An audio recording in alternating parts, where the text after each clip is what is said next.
प्रभु पूरी लोच हमारी, करे स्नान गृह आए, आनंद मंगल सुख पाए।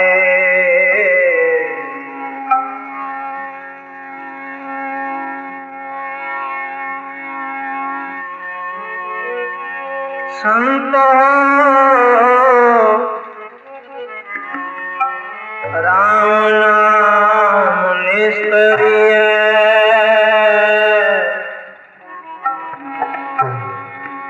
संतो राम नाम निष्करिय,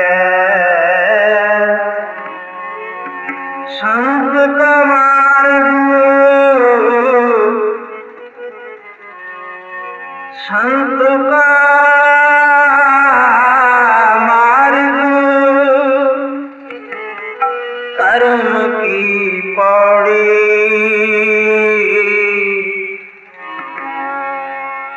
संतो राम नाम निस्तरिय, उठत बैठत हर हर ध्याइय, अनदिन सो कीर्त करिय, संत का मार्ग, धर्म की पौड़ी, कोवड़ पाकी पाए। जन्म जन्म के किल बिखना से,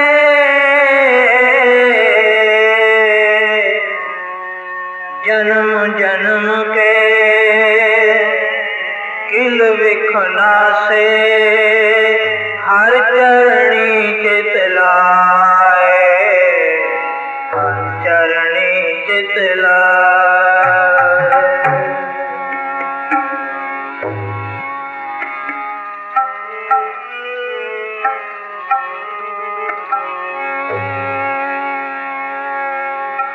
जिन प्रेम कियो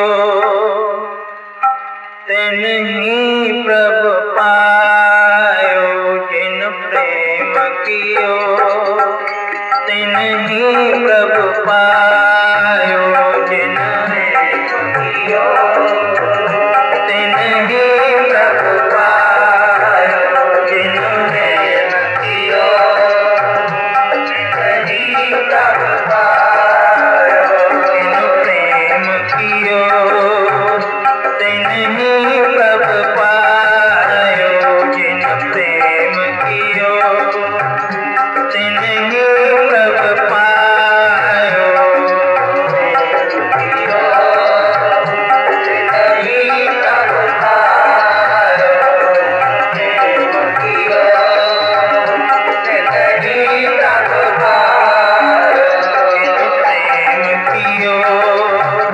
तिन ही प्रभु पायो, जिन प्रेम कियो तिन ही प्रभु पायो, जिन प्रेम कियो तिन ही प्रभु पायो, प्रेम कियो तिन ही प्रभु पायो, प्रेम कियो तिन ही प्रभु पायो। जिन प्रेम कियो, जिन प्रेम कियो, प्रेम कियो, जिन प्रेम कियो, प्रेम कियो, जिन प्रेम कियो, प्रेम कियो, जिन प्रेम कियो, प्रेम कियो तिन ही प्रभु पायो, प्रेम कियो तिन ही प्रभु पायो, प्रेम कियो तिन ही प्रभु पायो, प्रेम कियो तिन ही प्रभु पायो, प्रेम कियो तिन ही प्रभु पायो, जिन प्रेम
सुंदर शांत दयाल प्रभु, सुंदर शांत दयाल प्रभु, सर्व सुखानिधि पियो। साच कहूँ सुन ले हो सब है, जिन प्रेम कियो तिन्हीं प्रभ पायो। क्या जप क्या तप क्या व्रत पूजा, क्या जप क्या तप क्या व्रत पूजा, जाके हृदय पाओ है दूजा। रे जन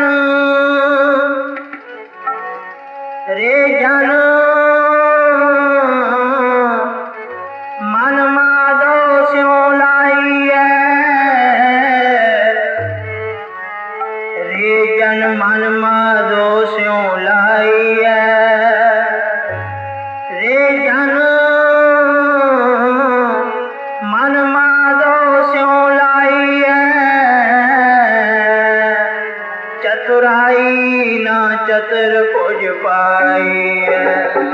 जिन प्रेम कियो तिन ही प्रभु पायो। जिन प्रेम कियो तिन ही प्रभु पायो। जिन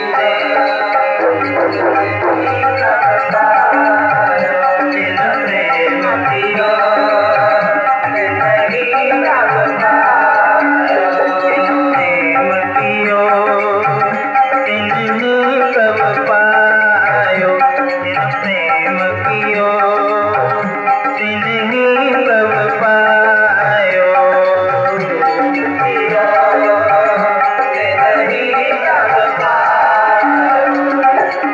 साच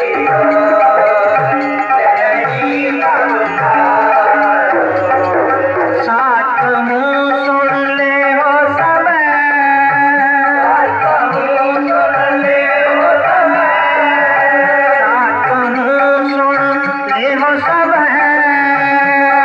सुन ले हो सब। प्रेम कियो तिन ही प्रभु पायो।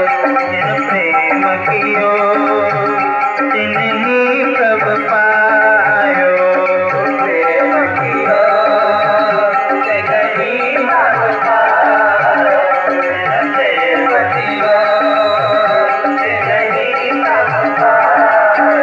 जिन प्रेम कियो तिन ही प्रभु पायो। जिन प्रेम कियो तिन ही प्रभु पायो। जिन प्रेम कियो तिन ही प्रभु पायो। जिन प्रेम कियो तिन ही प्रभु पायो। साच कहूँ सुन ले हो सब। साच कहूँ सुन ले हो सब। जिन प्रेम कियो तिन ही प्रभ पायो। गुरु दसवें पातशाह दशमेश पिता दो जहान वाली जिन्हां ने इस बाणी नूं अपने मुखारबिंद तो उच्चारण किया। जिन प्रेम कियो तिन ही प्रभ पायो। सतगुरु सच्चे पातशाह कलगियां वाले का फरमान है, जिन्हां ने सरबत संसार दे विच इंसान नूं, जितने भी इंसान हैं, उन्हां सब दी पछाण एक दे नाल करवाई है। सब नूं एक आखिया, एक परमात्मा दी औलाद, एक अकाल पुरख दी सिरजना, जिस दे विच सारे इंसान हैं। कोई कौम प्रस्ती, कोई जात पात, किसी का वर्णन नहीं। सगों आखिया कि मानस की जात सब एक है पहचान हो। सब मानस हैं, प्रथम तेरी निकी जात। सच्चे पातशाह ने गुरबाणी दे विच फरमान किया कि हे जीव, हे मनुख, इस देही दे परथाए जिन्ने भी इंसान हैं, सबनों साझा संबोधन किया है कि पहला तो तेरी जिहड़ी जात है ना, ये बड़ी चंगी है।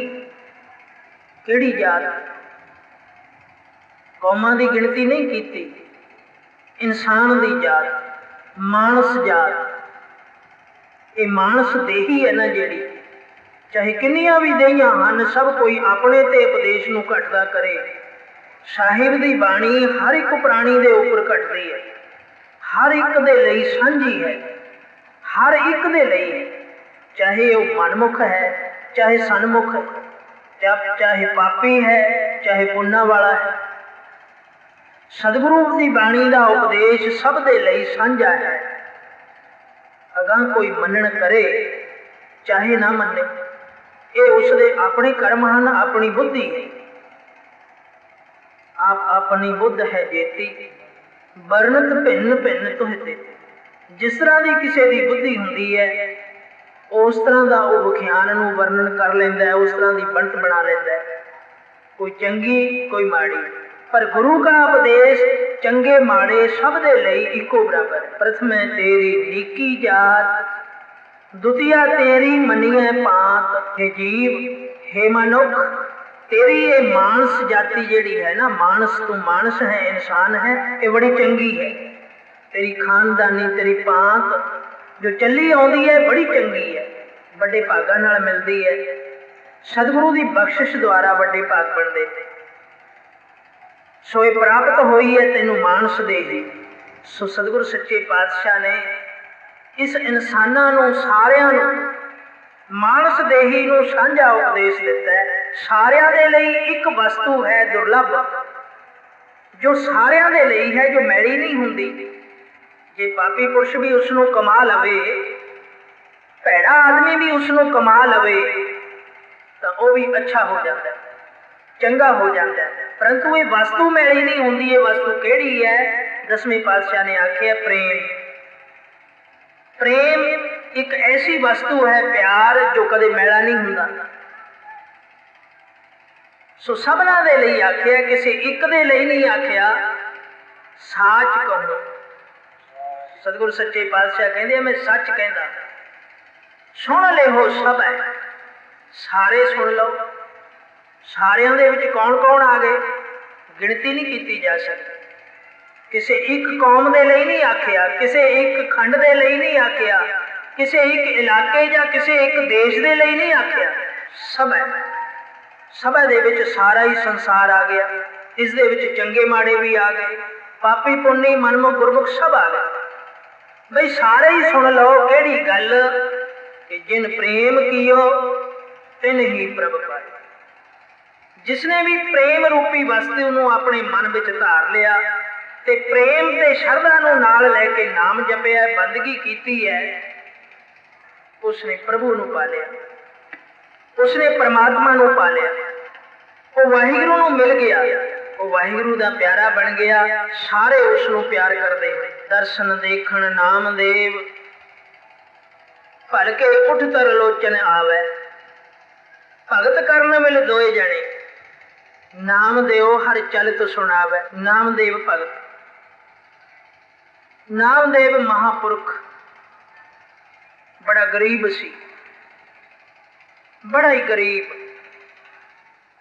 सब कोई उसनूं नीच जात आखदा सी कि यह छीपा है, दर्जी है, कपड़े सिउंदा है, इसकी जात नीवी है। पर भगती दे विच जो प्रवान हो गया, वो जात पात तो उच्चा उठ खड़दा है। वो नीवा नहीं, वो उच्चा है।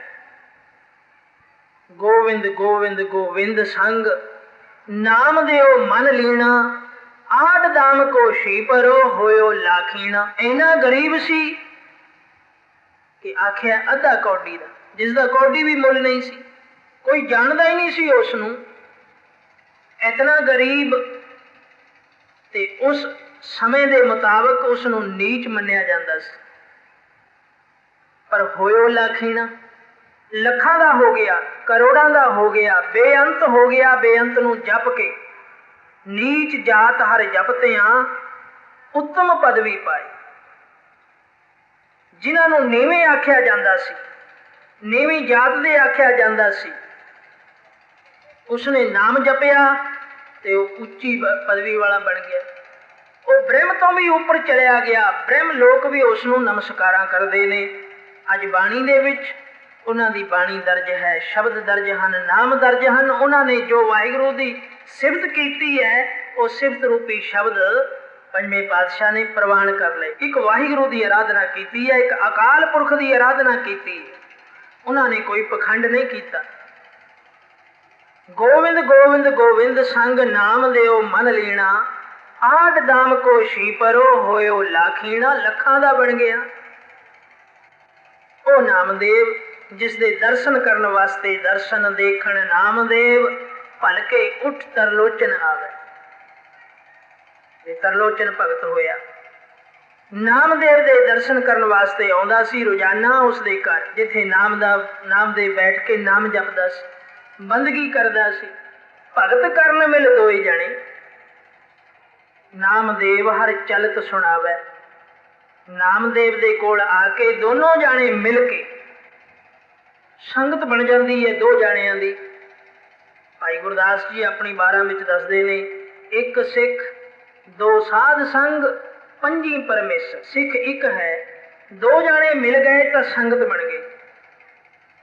ਚਾਹੇ ਕਿਸੇ ਬੱਚੇ ਨੂੰ ਬਿਠਾ ਕੇ ਸਾਖੀ ਕਰਨ ਲੱਗ ਜਾਈਏ, ਪਰਿਵਾਰ ਦੇ ਵਿੱਚ ਆਪਾਂ ਸਾਰੇ ਬੈਠ ਕੇ ਸਾਖੀਆਂ ਕਰਨ ਲੱਗ ਜਾਈਏ ਤਾਂ ਸੰਗਤ ਬਣ ਜਾਂਦੀ ਹੈ। ਦੋ ਤੋਂ ਸੰਗਤ ਦੀ ਗਿਣਤੀ ਸ਼ੁਰੂ ਹੋ ਜਾਂਦੀ ਹੈ।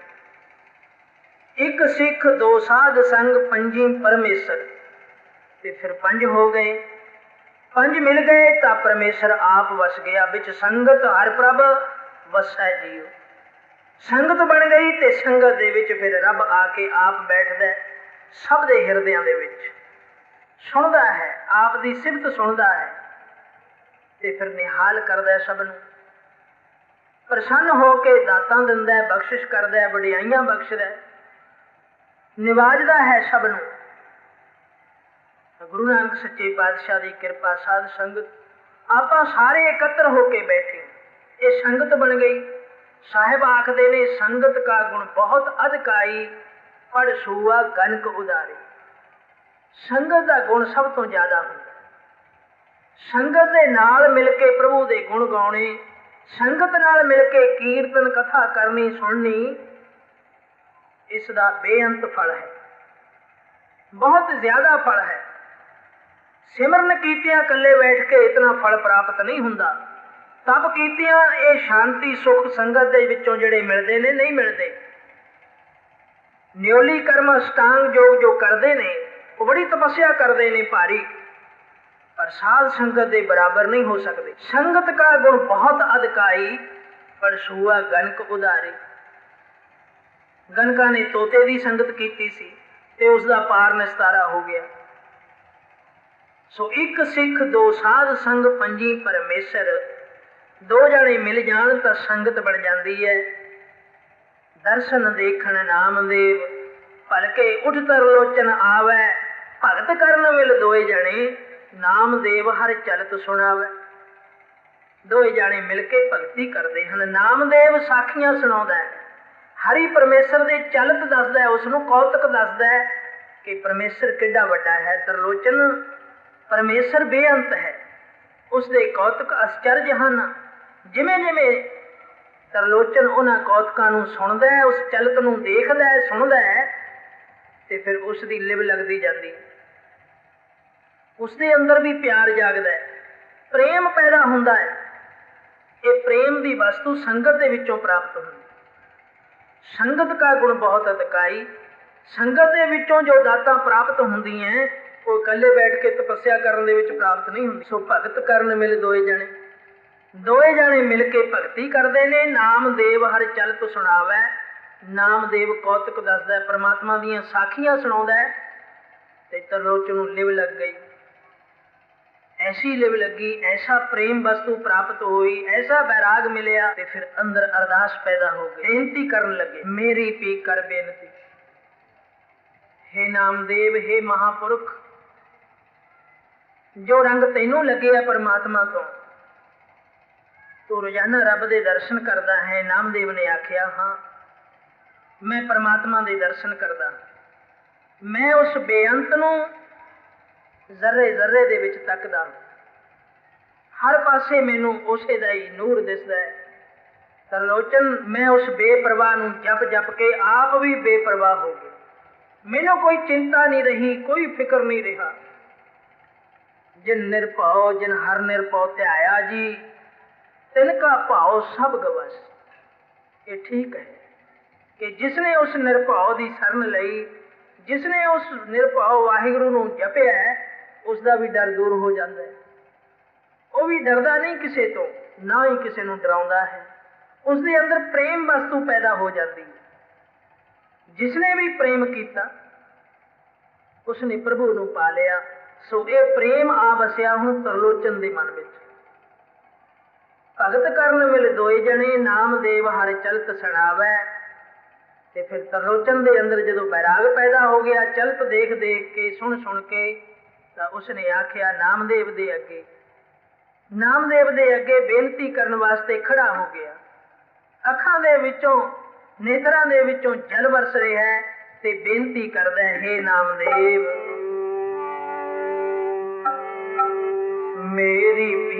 कर बेनती, मेरी भी कर बेनती, मेरी भी कर बेनती, मेरी भी कर बेनती, मेरी भी कर बेनती, मेरी भी कर बेनती, मेरी भी कर बेनती,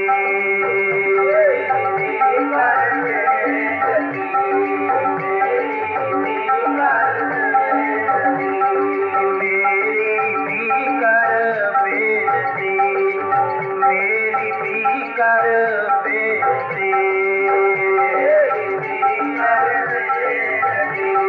मेरी भी कर बेनती। दर्शन देखा जे तुझ पावै, दर्शन देखा जे तुझ पावै, मेरी भी कर बेनती, मेरी भी कर बेनती, मेरी भी कर बेनती, मेरी भी कर बेनती। दर्शन देखा जे तुझ पावै, देखा जे तुझ पावै, मेरी भी कर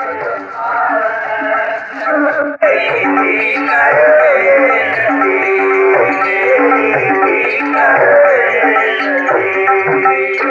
हे महापुरख नामदेव, मेरी भी कर बेनती, दर्शन देखां जे तुध भावै। जे तैनूं भाउंदा होवे, जे तैनूं चंगा लग जावे, जे तेरा मन मन जावे, जे तू मेरे ऊपर किरपा करे। हे नामदेव महापुरख, हे मेरे रहबर, मेरी भी बेनती कर, दर्शन देखा जे तुध पावे। जे तैनूं पाउंदा होवे मैं तेरी संगत करदा, मेरे ते तरस कर। तरलोचन ने कहा मेरी भी कर बेनती, दर्शन देखा जे तुध पावे। नामदेव हस पिया, आखण लग्या किस अगे बेनती करा, किस अगे बेनती करा। तरलोचन ये की कह रहे हैं, तू संगत करदा, संगत करी चल। आखिया नहीं, तेरी संगत जरूर करदा रहांगा, पर तेरी संगत दे विचों जो प्रेम वस्तु मैनू प्राप्त हुई है ना, उसने मैनू बैराग ला दिता है, उसने मैनू आपे दी पछाण करा दिती है, उसने मैनू उस वाहिगुरू तो विछड़िया होया दिखा दिता है कि तू विछड़िया होया है। हे जीव, इस संसार दे उपर तू की करन वास्ते है?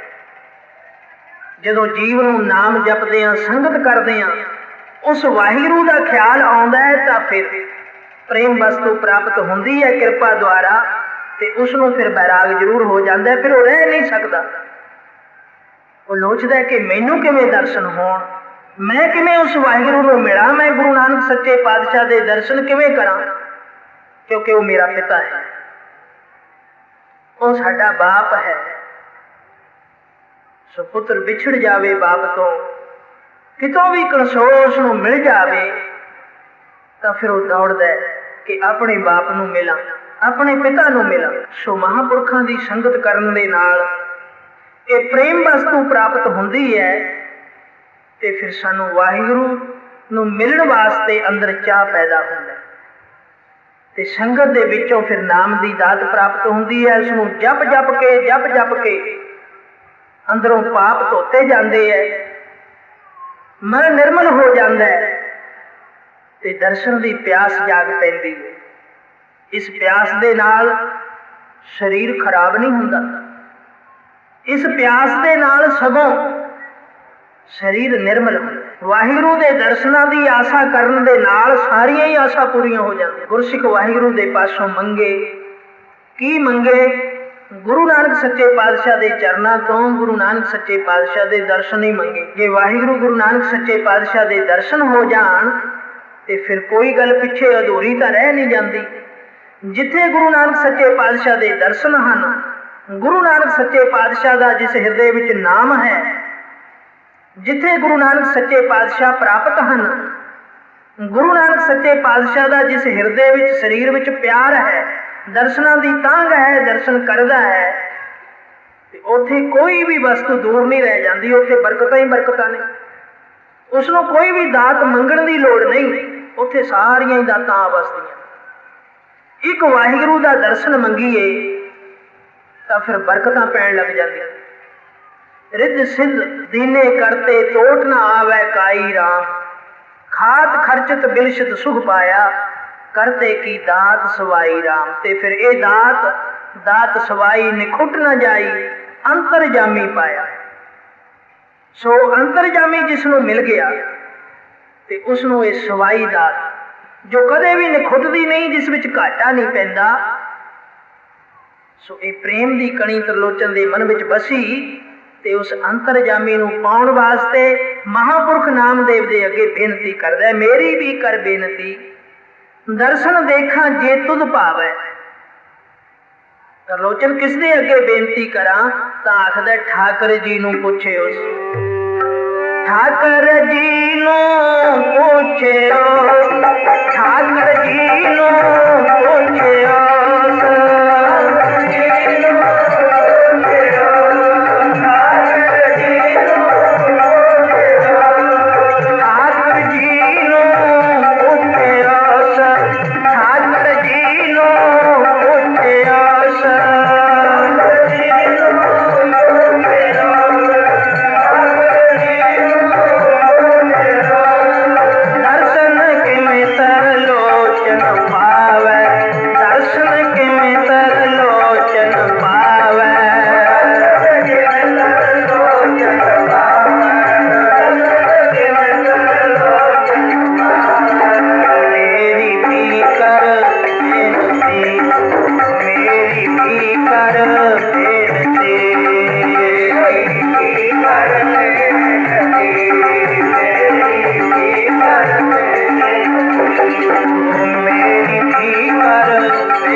ਕਰ ਬੇਨਤੀ, ਦਰਸ਼ਨ ਕਿਵੇਂ ਤਰਲੋਚਨ ਪਾਵੈ।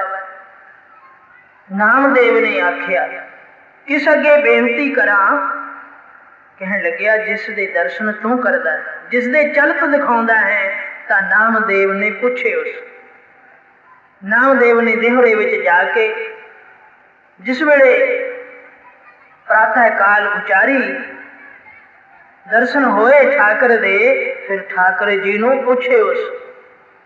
ਪੁੱਛਿਆ ਉਸਨੇ ਰੱਬ ਨੂੰ, ਉਸ ਪਰਮਾਤਮਾ ਨੂੰ, ਉਸ ਅਕਾਲ ਪੁਰਖ ਨੂੰ, ਹੇ ਵਾਹਿਗੁਰੂ, ਹੇ ਮੇਰੇ ਸੁਆਮੀ, ਇੱਕ ਭਗਤ ਹੈ ਤਰਲੋਚਨ, ਉਹ ਸੰਗਤ ਕਰਦਾ ਹੈ ਮੇਰੀ, ਤੇਰੇ ਦੇਹੁਰੇ ਤੇ ਤੇਰੇ ਗੁਰੂਦੁਆਰੇ ਵਿੱਚ ਆਉਂਦਾ ਹੈ, ਤੇਰੇ ਦੁਆਰੇ ਤੇ ਆ ਕੇ ਉਹ ਤੇਰੀ ਚਲਤ ਸੁਣਦਾ ਹੈ, ਬੜਾ ਪ੍ਰੇਮ ਵਾਲਾ ਹੈ, ਪ੍ਰੇਮ ਵਸਤੂ ਪ੍ਰਾਪਤ ਹੋਈ ਹੈ ਉਸਨੂੰ ਤੇਰੀ ਕਿਰਪਾ ਨਾਲ।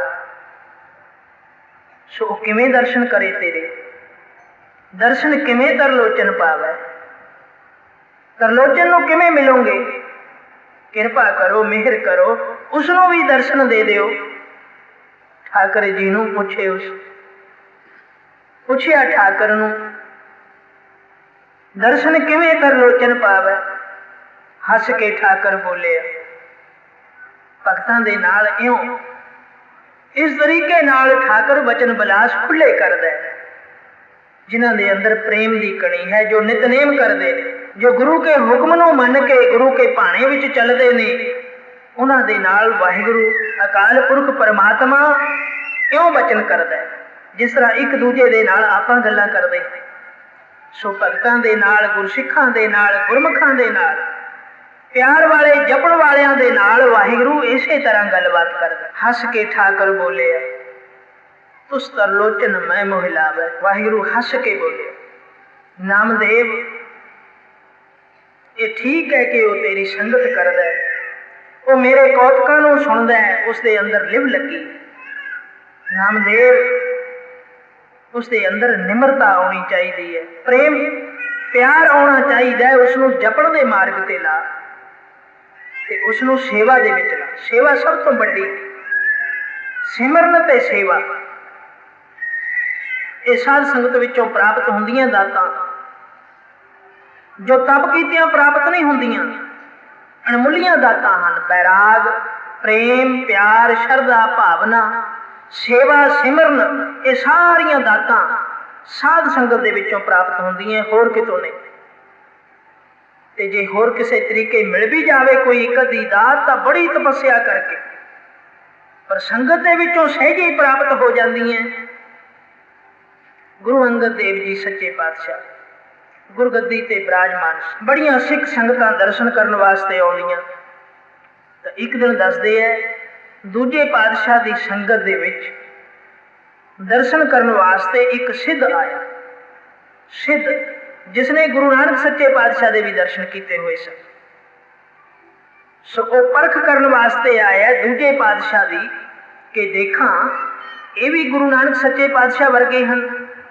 ਕਹਿੰਦੇ ਹਨ ਕਿ ਗੁਰੂ ਨਾਨਕ ਦਾ ਦੂਜਾ ਸਰੂਪ ਹੈ, ਦੂਜਾ ਗੁਰੂ ਨਾਨਕ ਆਖਦੇ ਹਨ। ਉਸ ਗੁਰੂ ਨਾਨਕ ਦੇ ਦਰਸ਼ਨ ਕਰਕੇ ਤਾਂ ਬੜੀ ਮਨ ਨੂੰ ਸ਼ਾਂਤੀ ਪ੍ਰਾਪਤ ਹੋਈ, ਵਚਨ ਬਿਲਾਸ ਸੁਣ ਕੇ ਮੁਕਤੀ ਮਿਲ ਜਾਂਦੀ, ਆਨੰਦ ਆ ਗਿਆ। ਇਹਨਾਂ ਦਾ ਵੀ ਦਰਸ਼ਨ ਕਰਕੇ ਦੇਖੀਏ। ਸੋ ਆਪਣੀ ਕਰਾਮਾਤ ਦੇ ਬਲ ਨਾਲ ਉੱਡ ਕੇ ਸਾਧ ਸੰਗਤ ਵਿੱਚ ਆਇਆ, ਸਤਿਗੁਰੂ ਦੇ ਦੁਆਰੇ ਤੇ ਆਇਆ ਤੇ ਫਿਰ ਦਰਸ਼ਨ ਕੀਤੇ। ਦਰਸ਼ਨ ਕੀਤੇ, ਬਚਨ ਬਿਲਾਸ ਸੁਣੇ ਤੇ ਮਨ ਮੰਨ ਗਿਆ। ਮਨ ਮੰਨ ਗਿਆ, ਪਰ ਮਨ ਦੇ ਵਿੱਚੋਂ ਹਜੇ ਕਈ ਪਰਖਾਂ ਅਧੂਰੀਆਂ ਵੀ ਸਨ। ਉੱਠ ਕੇ ਜਿਸ ਵੇਲੇ ਜਾਣ ਲੱਗਿਆ, ਫਿਰ ਮੁੜ ਕੇ ਆ ਗਿਆ। ਤਾਂ ਪਾਤਸ਼ਾਹ ਕਹਿਣ ਲੱਗੇ, ਕਿਉਂ ਸਿੱਧ ਜੀ ਛੁੱਟੀ ਲੈ ਲਈ, ਜਾਂਦੇ ਕਿਉਂ ਨਹੀਂ? ਕਹਿਣ ਲੱਗਿਆ, ਜੀ ਮੈਂ ਤਪ ਕਰ ਕਰਕੇ ਉੱਡਣ ਸ਼ਕਤੀ ਪ੍ਰਾਪਤ ਕੀਤੀ, ਸੋ ਉਹ ਮੇਰੀ ਸਾਰੀ ਤਾਕਤ ਇੱਥੇ ਆਉਣ ਵਿੱਚ ਲੱਗ ਗਈ। ਹੁਣ ਮੇਰੇ ਵਿੱਚ ਉੱਡਣ ਦੀ ਤਾਕਤ ਨਹੀਂ, ਤੁਸੀਂ ਕਿਰਪਾ ਕਰਕੇ ਹੁਣ ਮੈਨੂੰ ਸਮੇਰ ਪਰਬਤ ਤੇ ਪਹੁੰਚਾ ਦਿਓ। ਗੁਰੂ ਨਾਨਕ ਸੱਚੇ ਪਾਤਸ਼ਾਹ ਦੇ ਵਿੱਚ ਤਾਂ ਬੜੀਆਂ ਸ਼ਕਤੀਆਂ ਸਨ। ਤਾਂ ਦੂਜੇ ਪਾਤਸ਼ਾਹ ਆਖਣ ਲੱਗੇ, ਸਿੱਧਾ ਇਹ ਗੁਰੂ ਨਾਨਕ ਦਾ ਘਰ ਹੈ, ਅਸੀਂ ਸਭ ਗੁਰੂ ਨਾਨਕ ਦੇ ਸਿੱਖ। ਬੜੀ ਨਿਮਰਤਾ ਦਰਸਾਈ ਗੁਰੂ ਸੱਚੇ ਪਾਤਸ਼ਾਹ ਨੇ। ਗੁਰੂ ਨਾਨਕ ਦੀ ਸਾਧ ਸੰਗਤ ਸਭ ਤੋਂ ਵੱਡੀ ਹੈ। ਜਿਹੜੀਆਂ ਕਰਾਮਾਤਾਂ ਨੂੰ ਤੂੰ ਲੋਚਦਾ ਹੈ, ਉਹ ਤਾਂ ਸਾਧ ਸੰਗਤ ਦੇ ਜੋੜਿਆਂ ਵਿੱਚ ਰੁਲਦੀਆਂ ਫਿਰਦੀਆਂ ਨੇ। ਉਹ ਕਰਾਮਾਤਾਂ ਤਾਂ ਸਾਧ ਸੰਗਤ ਦੇ ਚਰਨਾਂ ਵਿੱਚ ਰੁਲਦੀਆਂ ਫਿਰਦੀਆਂ ਨੇ। ਕਹਿਣ ਲੱਗਿਆ, ਜੀ ਮੈਨੂੰ ਸਮਝ ਨਹੀਂ ਆਈ। ਕਹਿਣ ਲੱਗੇ, ਤੂੰ ਕਿੰਨੀ ਤਪੱਸਿਆ ਕਰਕੇ ਉੱਡਣ ਲੱਗਿਆ? ਕਹਿੰਦਾ, ਜੀ ਸਾਰੀ ਉਹ ਜ਼ਿੰਦਗੀ ਲੰਘ ਗਈ। ਹੁਣ ਤੱਕ ਇੰਨਾ ਜਾਪ ਕੀਤਾ ਮੰਤਰਾਂ ਦਾ, ਤਾਂ ਮਸਾਂ ਹੀ 50-60 ਸਾਲ ਇਕੱਠਾ ਸਿਲਾ ਕੱਢਣ ਦੇ ਨਾਲ ਉੱਡਣ ਸ਼ਕਤੀ ਪ੍ਰਾਪਤ ਹੋਈ। ਕਹਿਣ ਲੱਗੇ, ਇੰਨਾ ਸਮਾਂ ਲੱਗਿਆ ਨਾ? ਕਹਿਣ ਲੱਗਿਆ, ਜੀ ਹਾਂ। ਕਹਿਣ ਲੱਗੇ, ਫਿਰ ਸਾਡਾ ਬਚਨ ਮੰਨ, ਦੱਸੋ ਗਰੀਬ ਨਵਾਜ਼। ਕਹਿਣ ਲੱਗੇ, ਆ ਸੰਗਤਾਂ ਬੈਠੀਆਂ ਨੇ ਨਾ, ਇਹ ਜਿੱਥੇ ਜੋੜੇ ਲਾ ਕੇ ਆਈਆਂ, ਜੋੜਿਆਂ ਦਾ ਗ੍ਰਹਿ ਬਣਿਆ, ਕਮਰਾ ਬਣਿਆ, ਉੱਥੇ ਚਲਿਆ ਜਾ, ਜੋੜੇ ਸਾਫ਼ ਕਰ, ਜੋੜੇ ਸਾਫ਼ ਕਰ। ਸਾਰੇ ਜੋੜੇ ਜਦੋਂ ਸਾਫ਼ ਹੋ ਗਏ ਤਾਂ ਤੇਰੇ ਵਿੱਚ ਉੱਡਣ ਸ਼ਕਤੀ ਆ ਜਾਵੇਗੀ। ਉਹ ਕਹਿਣ ਲੱਗਿਆ, ਮਹਾਰਾਜ ਮੈਨੂੰ 50-60 ਸਾਲ ਸਿਲਾ ਕੱਢਣਾ ਪਿਆ ਤਾਂ ਉੱਡਣ ਸ਼ਕਤੀ ਪ੍ਰਾਪਤ ਹੋਈ। ਤੁਸੀਂ ਕਹਿੰਦੇ ਹੋ ਕਿ 15 ਮਿੰਟ, 20 ਮਿੰਟ, ਅੱਧਾ ਘੰਟਾ ਜੋੜੇ ਸਾਫ਼ ਕਰ ਦੇ। ਕਹਿਣ ਲੱਗੇ, ਗੁਰੂ ਨਾਨਕ ਦੀ ਸੰਗਤ ਹੈ। ਸੰਗਤ ਦਾ ਗੁਣ ਬਹੁਤ ਅਦਕਾਈ, ਸੰਗਤ ਦਾ ਗੁਣ ਬਹੁਤ ਵੱਡਾ ਹੈ। ਤਾਂ ਉਸਨੇ ਉਸੇ ਤਰ੍ਹਾਂ ਕੀਤਾ, ਜੋੜੇ ਸਾਫ਼ ਕਰਨ ਲੱਗ ਪਿਆ। ਹਜੇ ਕੁਝ ਹੀ ਜੋੜੇ ਸਾਫ਼ ਕੀਤੇ ਸੀ ਕਿ ਉਸ ਦਾ ਤਨ ਉੱਡਣਾ ਸ਼ੁਰੂ ਹੋ ਗਿਆ ਤੇ ਉਹ ਸਮੇਰ ਤੇ ਜਾ ਪਹੁੰਚਿਆ। ਸੋ ਐਡੀ ਵੱਡੀ ਤਾਕਤ ਹੈ ਸੰਗਤ ਦੇ ਵਿੱਚ ਆਉਣ, ਸੰਗਤ ਦੇ ਵਿੱਚ ਰਲ ਕੇ ਕਮਾਈ ਕਰਨ ਦੀ, ਨਿਮਰਤਾ ਧਾਰਨ ਦੀ। ਸੋ ਇਹ ਵਸਤੂਆਂ ਸਾਧ ਸੰਗਤ ਦੇ ਵਿੱਚੋਂ ਸਹਿਜੇ ਹੀ ਮਿਲ ਜਾਂਦੀਆਂ, ਜੋ ਕਿ ਤਪੱਸਿਆ ਕਰਕੇ ਵੀ ਨਹੀਂ ਪ੍ਰਾਪਤ ਹੁੰਦੀਆਂ। ਕਈਆਂ ਦੇ ਵਿਘਨ ਪੈ ਜਾਂਦੇ। ਕਿੱਡਾ ਪ੍ਰਤਾਪ ਹੈ ਗੁਰੂ ਨਾਨਕ ਸੱਚੇ ਪਾਤਸ਼ਾਹ ਦੇ ਘਰ ਦਾ, ਜਿੱਥੇ ਰਿੱਧੀਆਂ ਸਿੱਧੀਆਂ ਚਰਨਾਂ ਦੇ ਵਿੱਚ ਰੋਲਦੀਆਂ ਫਿਰਦੀਆਂ, ਸਹਿਜੇ ਹੀ ਪ੍ਰਾਪਤ ਹੋ ਜਾਂਦੇ। ਇਸ ਤੇ ਸਾਡੇ ਮਨ ਦੀਆਂ ਸ਼ਰਧਾ ਜੋ ਅਸੀਂ ਲੈ ਕੇ ਆਉਂਦੇ, ਕਿਵੇਂ ਨਾ ਪੂਰੀਆਂ ਹੋਣਗੀਆਂ? ਜੋ ਵੀ ਸ਼ਰਧਾ ਲੈ ਕੇ, ਮਨਸਾ ਲੈ ਕੇ ਅਸੀਂ ਗੁਰੂ ਘਰ ਦੇ ਵਿੱਚ, ਗੁਰੂ ਸੰਗਤ ਦੇ ਵਿੱਚ ਆਉਂਦੇ ਹਾਂ, ਸਾਡੇ ਅੰਦਰ ਪ੍ਰੇਮ ਹੋਣਾ ਚਾਹੀਦਾ ਹੈ, ਸਾਡੇ ਅੰਦਰ ਸ਼ਰਧਾ ਹੋਣੀ ਚਾਹੀਦੀ ਹੈ, ਸਾਡੇ ਅੰਦਰ ਗੁਰੂ ਕੇ ਬਚਨ ਮੰਨਣ ਦੀ ਤਾਕਤ ਹੋਣੀ ਚਾਹੀਦੀ ਹੈ। ਜਿਸ ਤਰ੍ਹਾਂ ਉਸ ਸਿੱਧ ਨੇ ਹੁਕਮ ਮੰਨ ਲਿਆ, ਜੋ ਗੁਰੂ ਕਹੇ ਸੋਈ ਭਲ ਮਨ। ਜੋ ਗੁਰੂ ਕਹੇ, ਜੋ ਹੁਕਮਨਾਮਾ ਸਾਨੂੰ ਪ੍ਰਾਪਤ ਹੋਵੇ, ਉਸ ਹੁਕਮਨਾਮੇ ਦੇ ਉੱਪਰ, ਉਸ ਗੁਰਬਾਣੀ ਦੇ ਉੱਪਰ ਅਸੀਂ ਅਮਲ ਕਰ ਦਈਏ ਤਾਂ ਸਾਡੀਆਂ ਸ਼ਰਧਾ ਪੂਰੀਆਂ। ਪ੍ਰਤੀਤ ਹੋਣੀ ਚਾਹੀਦੀ। ਸੋ ਨਾਮਦੇਵ ਨੂੰ ਠਾਕਰ ਜੀ ਨੇ ਆਖਿਆ, ਇਸ ਨੂੰ ਪ੍ਰਤੀਤ ਸਿਖਾ। ਤੁਸ ਤਰਲੋਚਨ ਮੈਂ ਮੋਹਿ ਲਾ, ਮੇਰੇ ਵੱਲ ਲਾ ਦੇ, ਇਸ ਨੂੰ ਪ੍ਰਤੀਤ ਸਿਖਾ ਦੇ। ਜੇ ਪ੍ਰਤੀਤ ਕਰ ਲਵੇ ਮੇਰੇ ਉੱਪਰ ਤਾਂ ਫਿਰ ਸਭ ਕੁਝ ਹੋ ਜਾਵੇਗਾ। ਮੇਰੇ ਪਿਆਰਿਆਂ ਦੀ ਸੰਗਤ ਕਰੇ ਤੇ ਮੇਰੇ ਜਪਣ ਵਾਲਿਆਂ ਦੀ ਸੇਵਾ ਕਰੇ। ਸੋ ਨਾਮਦੇਵ ਨੇ ਤਰਲੋਚਨ ਨੂੰ ਆ ਕੇ ਦੱਸਿਆ। ਤਰਲੋਚਨ, ਠਾਕਰ ਜੀ ਮੰਨ ਗਏ ਨੇ, ਤੈਨੂੰ ਦਰਸ਼ਨ ਜ਼ਰੂਰ ਦੇਣਗੇ, ਪਰ ਸੇਵਾ ਦਾ ਹੁਕਮ ਹੋਇਆ, ਸੇਵਾ ਕਰ। ਉਸਨੇ ਮੰਨ ਲਿਆ 7 ਬਚਨ। ਸੇਵਾ ਕਰ, ਤੇਰੀ ਸ਼ਰਧਾ ਪੂਰੀ ਹੋਵੇਗੀ। ਇਹੋ ਗੁਰੂ का ਬਚਨ ਹੈ। ਪ੍ਰੇਮ ਕਰ, ਪਿਆਰ ਦੇ ਨਾਲ ਜਪ।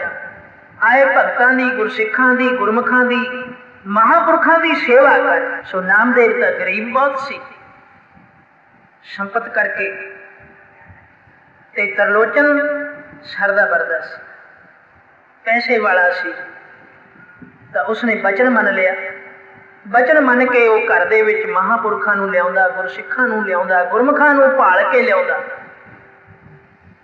ਮੈਂ ਬੱਧੀ ਸੱਚ ਧਰਮਸਾਲ ਹੈ, ਗੁਰਸਿੱਖਾ ਲਹਿੰਦਾ ਭਾਲ ਕੇ। ਸੱਚੀ ਧਰਮਸਾਲ ਘਰ ਦੇ ਵਿੱਚ ਬੰਨ ਲਈ। ਜੋ ਵੀ ਮਹਾਂਪੁਰਸ਼ ਸਾਧੂ ਜਨ ਭਲੇ ਲੋਕ ਆਉਂਦੇ ਨੇ ਤੇ ਤਰਲੋਚਨ ਉਹਨਾਂ ਦੀ ਸੇਵਾ ਕਰਦਾ, ਸੇਵਾ ਕਰਦਾ। ਕੋਈ 2 ਦਿਨ ਠਹਿਰਦਾ, ਕੋਈ 4 ਦਿਨ ਠਹਿਰਦਾ, ਕੋਈ 10 ਦਿਨ ਠਹਿਰਦਾ। ਤਰਲੋਚਨ ਬੜੀ ਸੇਵਾ ਕਰਦਾ।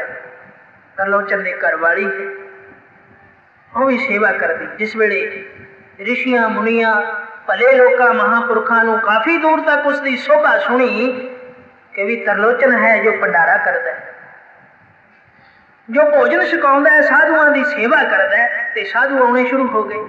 ਬਈ ਉਸਨੇ ਆਪਣੇ ਘਰ ਨੂੰ ਧਰਮਸਾਲ ਬਣਾ ਦਿੱਤਾ, ਧਰਮਾ ਸਥਾਨ ਬਣਾ ਦਿੱਤਾ। ਬੜਾ ਚੰਗਾ ਹੈ, ਬੜਾ ਭਗਤ ਹੈ, ਬੜੀ ਪਿਆਰ ਨਾਲ ਸੇਵਾ ਕਰਦਾ ਹੈ। ਤੇ ਮਹਾਤਮਾ ਆਉਣ ਲੱਗ ਪਏ।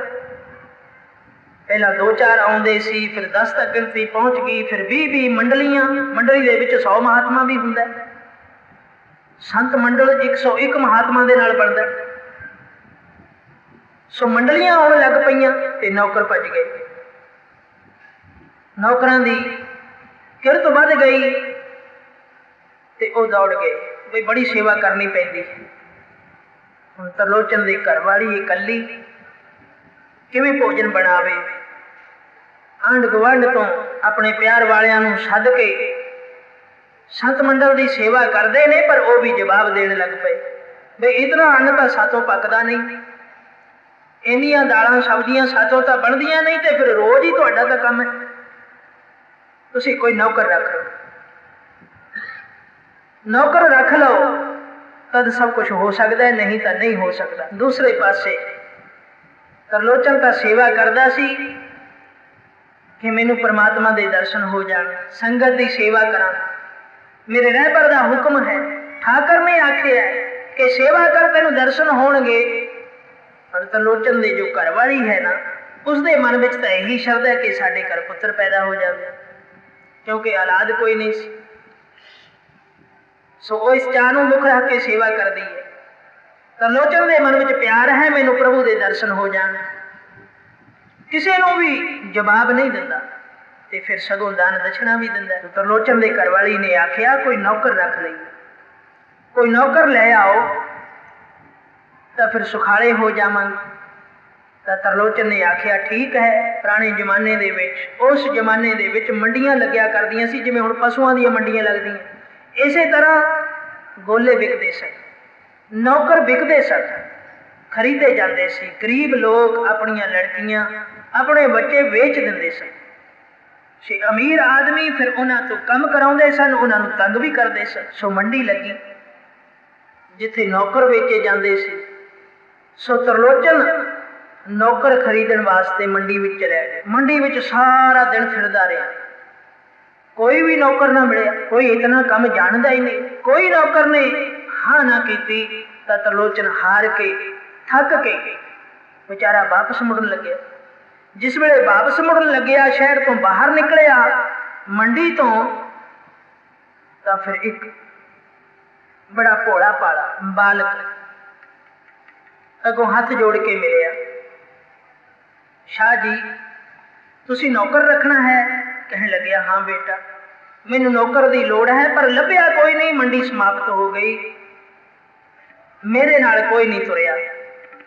आखन लग्या दादा जी मैं विकण वास्ते आया हाँ, मैं जरा लेट हो गया, मंडी विच नहीं जा सकिया, ते मैनू खरीद लो, मैनू नौकर बना लो।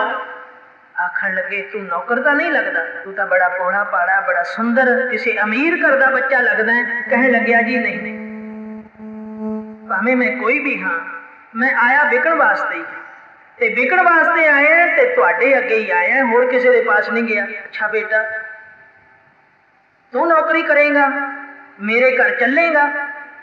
हाँ दादा जी मैं तुहाडे घर चलांगा, तुहाडी नौकरी करांगा। कहन लग्या चंगा चल फिर मेरे नाल। लै आया, घोड़े ते बिठा लिया। जिस वेले घर आया अपने घरवाली नूं आखिया कि मैं नौकर लेके आया, वो कहन लगी लै आ अंदर, दिखा तां सही मैनू। जिस वेले वो नौकर अंदर आया, तरलोचन दे घरवाली नूं मत्था टेकिया, पैरी हथ लाए, नमस्कार कीती, दादी जी आख के बोलिया, तो उसने तो गल नाल ला लिया, रोण लग पई। तरलोचन कहन लग्या हुण रोंदी क्यों है, मैं नौकर लेके आए। कहन लगी इसनूं तां जी नहीं करदा नौकरी रखण वास्ते, ये तां किसी अमीर मां दा पुत्र है, किसी दा इकलौता पुत्र है, घरों गुस्से होके भज के आया, जा जाके इसनूं छड्डिया, इसदी मां रोंदी होवेगी। तरलोचन कहन लग्या मां रोंदी होवेगी, छड्ड आवां इसनूं, तैनूं तरस आउंदा इस ते? तरस तां मैं भी कीता सी, पर पुछ के तां देख क्यों बच्चा? कहन लग्या जी मैं तुहाडे घर ही गया, तुसी ही मेरे माता पिता हो, मेरा माता पिता होर कोई नहीं। तेरा नाम की है? कहन लग्या मेरा नाम अंतरजामी। सीता आप ही रब अंतरजामी है, पर तरलोचन भी पछाण ना सकिया, तरलोचन की घरवाली नूं भी कोई पता ना लग्या। तू फिर आटा पीसेगा? कहन लग्या जी मैं आटा भी पी लैना, पानी भी भर लेना, रोटियां भी पका लेना, मैं सारे काम सुखले ही कर लेना, और ते फिर मैं करांगा भी कल्ला ही सारे काम।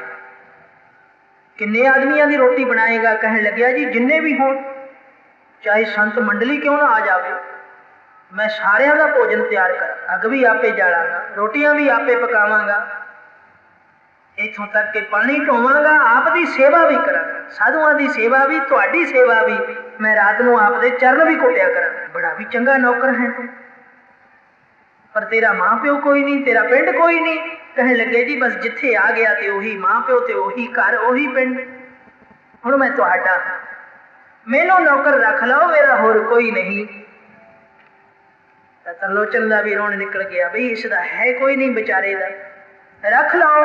तो तरलोचन की घरवाली ने आख्या ठीक है नौकर तेनू रख लेंदे हैं, काम तू सारे जानदा है, फिट तो है साडे, पर एक गल होर भी तेरे नाल करनी है। वो किहड़ी?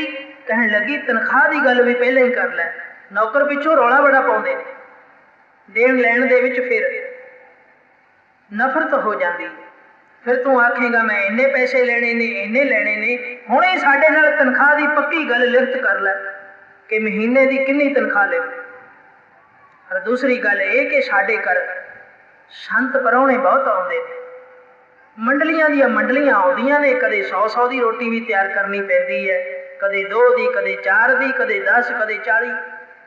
सो ये सब कुछ तू कर लेगा कला? कहन लग्या जी ये फिक्र ना करो तुसी, संत जिन्ने भी आउण मैं सब की सेवा करा, मैं हाँ ही संतां दा, संतां वास्ते मैं सब कुछ करने तैयार हाँ। भगत जना हर मां प्यो बेटा, भगतां दा तां मां प्यो भी हाँ ते बेटा भी बन जांदा रब। तरलोचन दे घर बेटा बन के रहे, किड्डा प्यार है, ये प्रेम की गल है। जिस दे हिरदे विच प्रेम बस गया, प्रभु उन्हां दे नाल आके खेलदा है, खेडा करदा है। परमात्मा नूं भी प्यार आउंदा आपदे भगतां दा, कदे वड्डा बन के अगे होके आपदी सिफत सुणदा है ते कदे छोटा होके उन्हां दे नाल खेडदा है, उन्हां नूं वड्डा कर दिंदा है। धन धन बाबा आनंद सिंह जी महाराज कलेरा वाले जिस वेले हजूर साहब सन, हजूर साहब बाबा जी दे हिस्से दे विच सेवा आई गागर दी, ਅੰਮ੍ਰਿਤ ਵੇਲੇ 12 ਵਜੇ ਗੋਦਾਵਰੀ ਤੋਂ ਗਾਗਰ ਭਰ ਕੇ ਲੈ ਆਉਣੀ। ਹੁਣ ਵੀ ਸੇਵਾ ਉਸੇ ਤਰ੍ਹਾਂ ਹੁੰਦੀ ਹੈ। ਸਤਿਗੁਰੂ ਦੇ ਸ਼ਾਸਤਰਾਂ ਦਾ, ਸਤਿਗੁਰੂ ਜੀ ਦੇ ਥੜੇ ਦਾ ਇਸ਼ਨਾਨ ਕਰਾਇਆ ਜਾਂਦਾ ਹੈ। ਸਤਿਗੁਰੂ ਦੀ ਮੂਰਤੀ, ਸਤਿਗੁਰੂ ਦੇ ਸਰੀਰ ਦੀ ਦਿਵ ਦ੍ਰਿਸ਼ਟੀ, ਮਾਨਸੀ ਪੂਜਾ ਉੱਥੋਂ ਦੇ ਪੁਜਾਰੀ ਕਰਦੇ ਨੇ, ਆਪ ਤੋਂ ਕਰਦੇ ਆਉਂਦੇ ਹੈ ਸਤਿਗੁਰੂ ਦੀ ਦੱਸੀ ਮਰਜ਼ਾਦਾ ਅਨੁਸਾਰ। ਸੋ ਇਸ਼ਨਾਨ ਦਾ ਜਲ 12 ਵਜੇ ਗੋਦਾਵਰੀ ਤੋਂ ਭਰ ਕੇ ਲਿਆਉਣਾ ਹੁੰਦਾ ਹੈ। ਇਹ ਸੇਵਾ ਮਹਾਂਪੁਰਖਾਂ ਦੇ ਨਾਮ ਜਪਣ ਵਾਲੇ ਗੁਰਸਿੱਖਾਂ ਦੇ ਹਿੱਸੇ ਵਿੱਚ ਆਉਂਦੀ ਹੈ, ਆਮ ਕਿਸੇ ਨੂੰ ਨਹੀਂ ਮਿਲਦੀ। ਸੋ ਇਹ ਸੇਵਾ ਬਾਬਾ ਜੀ ਨੂੰ ਮਿਲੀ ਹੋਈ ਸੀ। ਸਾਰਾ ਦਿਨ ਝਾੜੂ ਫੇਰਨਾ, ਤਰਪੜ ਝਾੜਨੇ, ਵਿਛਾਈਆਂ ਕਰਨੀਆਂ, ਬਰਤਨ ਸਾਫ਼ ਕਰਨੇ, ਲੰਗਰ ਤਿਆਰ ਕਰਨਾ, ਬਾਬਾ ਜੀ ਆਦਿ ਸੇਵਾ ਕਰਿਆ ਕਰਦੇ ਸੀ। ਸ਼ਾਮ ਨੂੰ ਕੀਰਤਨ ਸੁਣਨਾ, ਸਵੇਰੇ ਵੀ ਕੀਰਤਨ ਸੁਣਨਾ, ਕਥਾ ਵੀ ਸੁਣਨੀ ਸ਼ਾਮ ਨੂੰ।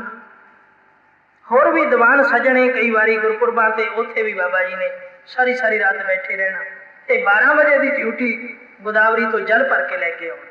ਸੋ ਇੱਕ ਦਿਨ ਬਾਬਾ ਜੀ ਧੰਨ ਬਾਬਾ ਆਨੰਦ ਸਿੰਘ ਜੀ ਮਹਾਰਾਜ ਕਲੇਰਾਂ ਵਾਲੇ ਹਜੂਰ ਸਾਹਿਬ ਇਹ ਡਿਊਟੀ ਕਰਦੇ ਹੋਏ ਸ਼ਾਮ ਦੇ ਕੀਰਤਨ ਵਿੱਚ ਬੈਠੇ, ਸੰਗਤ ਤੋਂ ਪਿੱਛੇ ਹੋ ਕੇ ਬੈਠਦੇ ਸੀ ਕਿਉਂਕਿ ਸੇਵਾ ਵੀ ਕਰਨੀ ਹੁੰਦੀ ਸੀ। ਕੋਈ ਬੱਚਾ ਪਿਸ਼ਾਬ ਕਰ ਦੇਵੇ, ਜੰਗਲ ਪਾਣੀ ਕਰ ਦੇਵੇ, ਪਰਿਕਰਮਾ ਦੇ ਵਿੱਚ ਕੋਈ ਥੁੱਕੇ, ਕੋਈ ਰੋਟੀ, ਕੋਈ ਟੁਕੜਾ, ਕੋਈ ਕਾਗਜ਼ ਸੁੱਟ ਦੇਵੇ ਤਾਂ ਬਾਬਾ ਜੀ ਫਟ ਸਾਫ਼ ਕਰਦੇ ਸੀ। ਇਹ ਸੇਵਾ ਬਾਬਾ ਜੀ ਆਪ ਕਰਦੇ ਸਨ। ਫਰਸ਼ਾਂ ਦੀ ਸਫਾਈ, ਸੰਗਤ ਦੇ ਵਿੱਚ ਸਫਾਈ ਰੱਖਣੀ। ਸੋ ਪਿੱਛੇ ਹੋ ਕੇ ਬੈਠਦੇ ਸਨ। ਰਾਗੀ ਸਿੰਘ ਕੀਰਤਨ ਕਰਦੇ ਸੀ ਤੇ ਬਾਬਾ ਜੀ ਕੀਰਤਨ ਸੁਣਦੇ ਸੀ।